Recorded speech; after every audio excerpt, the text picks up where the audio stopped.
তিনিচুকীয়া ডুমডুমা বন সংমণ্ডলৰ অন্তৰ্গত পেঙেৰী খাটাংপানী আঞ্চলিক বন কাৰ্যালয়ৰ অধীনৰ ফিলবাৰীৰ চিকৰাজান ৰখবাৰী হেমবাৰীত বিগত এটা পহেকত নাহৰ ফুটুকীয়ে ৫জনকৈ লোকক আক্ৰমণ চলাইছে। বাঘৰ সন্ত্ৰাসত বিনিন্দ ৰজনী কটাইছে গয়া ৰাইজে। মঙলবাৰে সন্ধিয়া পুনৰ বাঘৰ আক্ৰমণত গুৰুতৰভাৱে আহত হয় এজন যুৱক।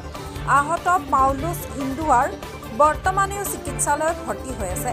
দীৰ্ঘদিনৰ পৰা অঞ্চলটোত বাঘৰ আতংক চলি আহিছে যদিও বন বিভাগে বাঘ পিঞ্জৰাবদ্ধ কৰিবলৈ কোনো ব্যৱস্থা গ্ৰহণ কৰা নাই।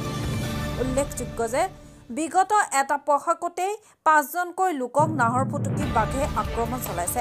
অঞ্চলটোত ৪টাকৈ সৰু বৰ নাহৰ ফুটুকীয়ে বিচৰণ কৰি সন্ত্ৰাস চলাই আহিছে। জিলা প্ৰশাসন বন বিভাগক ব্যৱস্থা গ্ৰহণৰ আহ্বান জনাইছে স্থানীয় ৰাইজে। বিগত মাহৰ ৯ জানুৱাৰী তাৰিখে বিজুলী বন মধ্য ইংৰাজী বিদ্যালয়ৰ সমীপত হোৱা পৃথক আক্ৰমণৰ ঘটনাৰ ফলত তৰাণী গাঁৱৰ ৰোহিণ মৰাণ, শ্ৰীমন্ত গোহাঁই আৰু ৰখবাৰী গাঁৱৰ পূৰ্ণিমা মৰাণ নামৰ ৩গৰাকী ব্যক্তি গুৰুতৰভাৱে আহত হৈছিল।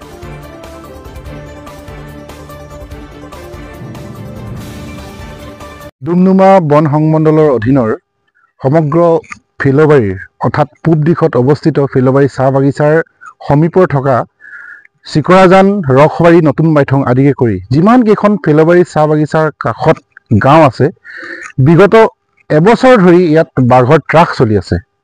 আৰু এটা কথা স্পষ্ট যে যোৱা এটা পষেকতে ৫জনকৈ লোকক আক্ৰমণ কৰিছে আৰু অজস্ৰ পশুধন নিধন কৰি বাঘে খাই পেলাইছে। তেনেকৈ এক সম্পূৰ্ণ এক বিপদ সংকুল অৱস্থাত ৰাইজ ইয়াত বাস কৰিবলগীয়া হৈছে।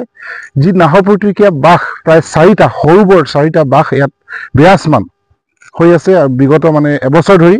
গতিকে তেনেস্থলত বন বিভাগৰ যি কাৰুকাৰ্য, বন বিভাগৰ যি বাঘকেইটাৰ ওপৰত যি ব্যৱস্থা ল'ব লাগে, অৰ্থাৎ বাঘকেইটাৰ ওপৰত তেওঁলোকে পিঞ্জৰাবদ্ধ কৰি ৰাইজৰ মাজৰ পৰা আঁতৰাই বনাঞ্চলত তেওঁলোকে সেই বাঘকেইটা লৈ যাব লাগে, সেয়াৰ কাৰ্য কিন্তু তিলমাত্ৰো এতিয়ালৈকে কৰাৰ আমি চকুত পৰা নাই। যোৱাকালিও এক ভয়ংকৰ বিপদৰ পৰা ৰক্ষা হ'ল। এয়া হ'ল পাউলুছ ইন্দুৱাৰ নামৰ এজন শ্ৰমিকক ৰাস্তাৰে আহি থকা অৱস্থাত তেওঁক আক্ৰমণ কৰিছে আৰু তেওঁ এতিয়া বৰ্তমান চিকিৎসাধীন হৈ আছে। তেনে অজস্ৰ ঘটনা ইয়াত আছে। সিদিনা গমেন মৰাণ আদি কৰি পূৰ্ণিমা মৰাণ এগৰাকী মহিলাক আক্ৰমণ কৰিছে। গতিকে বন বিভাগক আমি স্পষ্টভাৱে ক'ব বিচাৰিছোঁ যে অতি শীঘ্ৰে তেওঁলোকৰ সম্পূৰ্ণ নীতি নিয়ম অনুসাৰে ইয়াত অতি কমেও ৩টা পিঞ্জৰা তেওঁলোকে স্থাপন কৰিব লাগিব আৰু তাৰ ফলশ্ৰুতিত তেওঁলোকে বাঘকেইটা সুন্দৰভাৱে ৰাখি কোনো ৰাইজে যাতে তাক আক্ৰমণ নকৰে, সেই ৰাইজে সম্পূৰ্ণ এটা ব্যৱস্থা গ্ৰহণ কৰিব আৰু সেই বাঘকেইটাক বনাঞ্চললৈ এৰি দিয়াৰ আমি দাবী কৰিছোঁ।